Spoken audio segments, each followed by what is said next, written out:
Hello, everyone. Welcome back to OpenLine. Glad you are with us. We are talking with Margie Quin. She is the CEO of End Slavery Tennessee. We're talking about human trafficking in Tennessee and specifically about a new program. I mean, we've kind of talked about all kinds of stuff, but I want to get back to this new program, Safe and Sound. What it is exactly, what is happening with it. It's a new thing, and let's just delve more into that. You know, what else do you want people to know about this program, Safe and Sound? Yeah, I think it's the first time we've ever seen this group of stakeholders come together to do something like this and to go deeper into the kids that are probably being victimized through trafficking. And so when you can get to the table, juvenile justice, the juvenile court in Davidson County, and several nonprofits, Epic Girl and Free for Life and End Slavery Tennessee. You've got Metro Police Department's new human trafficking unit, which we all know the Metro Police Department is stretched incredibly thin. And so big shout out to Chief Drake for making this a priority in his police department. And of course, the TBI, who has sort of led the way on this issue in the state. When you can get those stakeholders all to the table and say, hey, you know what? We've got to do something else. We got to dig a little deeper. We got to come up with a new strategy. And the TBI came up with this Operation Safe and Sound. And we're out there looking for kids who are runaways. And we know that chronic runaways are specifically at risk for trafficking. There's a great study called NISMART, that's National Incident Studies for Missing, Abducted, Runaways, and Throwaways. And that study is the most quoted study in the world on commercial sexual exploitation of children. And that study tells us that 1 in 3 kids will be approached for the purposes of trafficking within 48 hours of a run incident. Oh, wow. We have 600 to 900 kids reported missing every single month in the state of Tennessee, and roughly 50% of those are runaways. And that was the data when I was over the Missing Children's Clearinghouse in the state for 11 years. And so, we've got to do something else. We've got to put as much resources and as much energy into finding lost kids as we do lost weed eaters. And so this is an effort, I think, to go deeper and really try to get at the problem with a multidisciplinary team. And we've got the right people at the table doing the right thing. And we saw some great results a couple of weeks ago. So this is about finding those kids that have run away hopefully before they get into trafficking. But that's a disturbing stat, about 48 hours after they run. Yep. Yeah.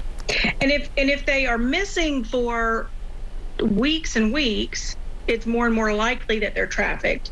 If they run over and over again, so if they're running, 2 or 3 times a month, or every 6 weeks, more and more likely that they're going to be trafficked. And so when you put all that data together, and you can really come up with a great profile of a particular child and say, this child is at really high risk, and if they haven't been trafficked already, they're getting close. Yeah. What are you looking at in the legislature this year in the way of bills that might make a difference? What are you following in the legislature? Yeah, there's a lot moving in the legislature this year. The legislature is very, very busy. I have spent the last several weeks talking with different senators and representatives about proposed legislation, about why we support certain pieces of legislation. The governor is going to propose a big omnibus bill for victim protection. It's all about victim services. And then, of course, the big news was that TBI was going to get 20 new agents to fight cyber, ICAC, which is Internet Crimes Against Children, and trafficking. And that combination is going to be really powerful. And I think really exciting that the TBI is getting these 20 new agents. That's a lot, 20 agents. 20 agents, but you got to figure they're covering the whole state. All 95 counties, and previously there have been 4 human trafficking agents covering the entire state, and so they need some help. How would Tennessee compare to other states when it comes to fighting human trafficking? Are we less than, greater than? What would you say? Greater than. I think we got on this bandwagon pretty early, and we had just a really nice combination in the legislature. The late Jim Coley carried the first two big pieces of legislation to create the human trafficking hotline and to decriminalize prostitution for minors, and that happened in 2011. And it's just been kind of off to the races ever since. And so there's some really good pieces moving this year. And for anybody that's interested, I'd urge you to sign up for our newsletter, watch our site, watch our Twitter feed, because we're going to be putting those bills out there so that the public knows who's sponsoring this great legislation and where it is in the process.